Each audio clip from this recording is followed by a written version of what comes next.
Mama.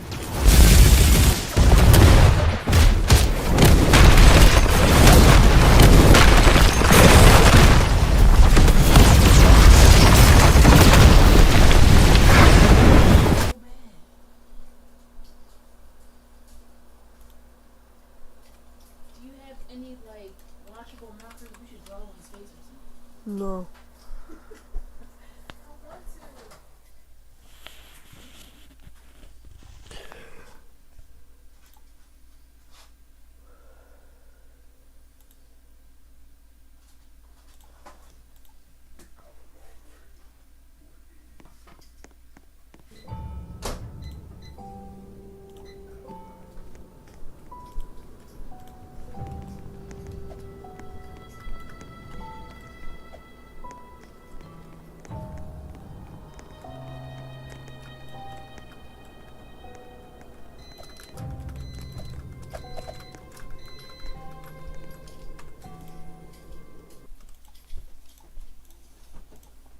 This meeting is being recorded.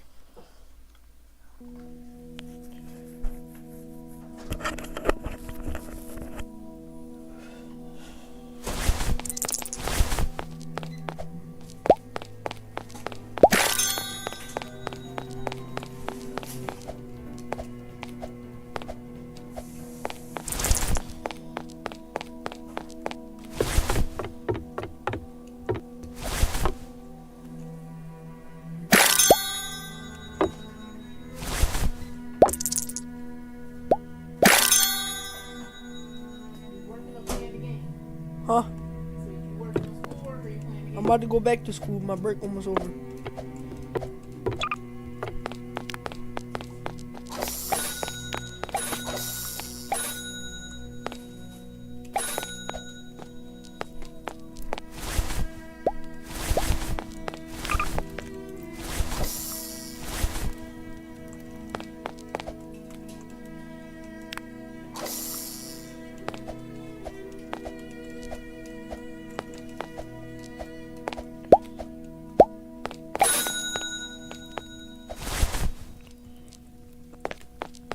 Your mom don't drink Red Bull. Uh-uh. That's horrible for your heart.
couple key things we need to think about. Number one, you're going to read a passage, whether it's like a newspaper article or like a section of a chapter that has like a heading.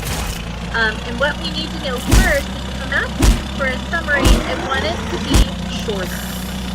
So if you like are going to write a summary about an entire newspaper article that's like 3 pages long, your summary is not going to be 3 pages long. It's going to be a lot shorter than that. Maybe even just like a paragraph, right? So the reason why it's shorter is you're only telling the most important details of events. You're not telling all the details, okay?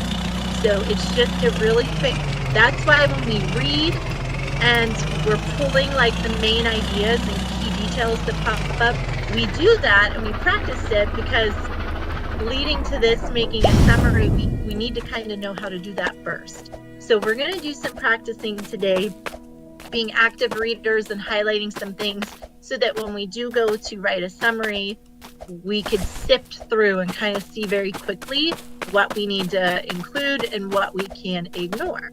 Okay? Now, that's what we're going to be doing by deciding what's most important. I want you to look at the questions that I have here under the yellow heading. Ask the basic questions: who, what, when, where, why, and how.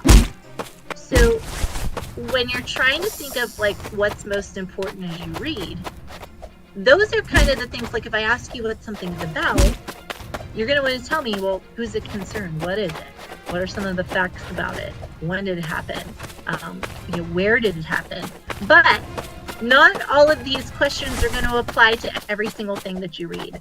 There are going to be some articles that don't have people in them, or they don't really mention like a specific time or place. It's just kind of like general information. So we're not always going to be able to answer all of them, but it's like a good place to start, where you write your summary and you kind of look like, am I answering the big questions that are dealing with this particular article? So that's what we're going to work on today. Other key thing, you're going to use your own words. We do not want to go online and find a summary. We don't want to use AI. Summaries are meant to be short, so there's no reason don't make it more complicated than it has to be. And then the last thing we're going to talk about, and we're going to actually work more on this later, is the word objective. And you might not know that word. It might be new to you, and we'll get a little bit more into it on future slides. But if you are objective, that means you're not basing things on your opinion. You are using the facts. Okay? I'm going ahead and giving stars to those of you that I see in the Nearpod, as you should be in the Nearpod. So if you are not in there, you need to get yourself in there. We are truly going to be in this Nearpod like throughout the entire class. So go ahead. If you're having trouble, make sure you let me know. Michaela, Amory, Samir, grab that link. I am going to move us forward into our Nearpod, and you're going to be looking at a slide that looks like this one. So on the left-hand side of the slide, so everybody click on your Nearpod so you are looking at the same thing that I'm looking on, because you have a draw it slide, and you're going to have to like do something on this slide. So we are going to read this very, very short article called Tiny TV. And on the right-hand side has your directions. So you're going to underline key details when you read. So as we're going through, if there's something that seems like important, where it's telling you about this main idea, you're going to underline that. You can use like your highlighter tool or the line tool, whatever you want.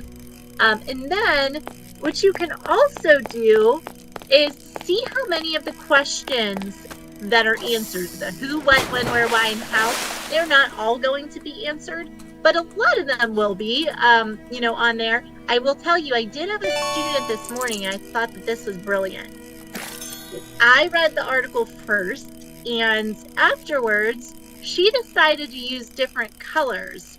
So when she had a detail that answered like the what the article was about, she maybe made that blue, and then she highlighted the word what in blue.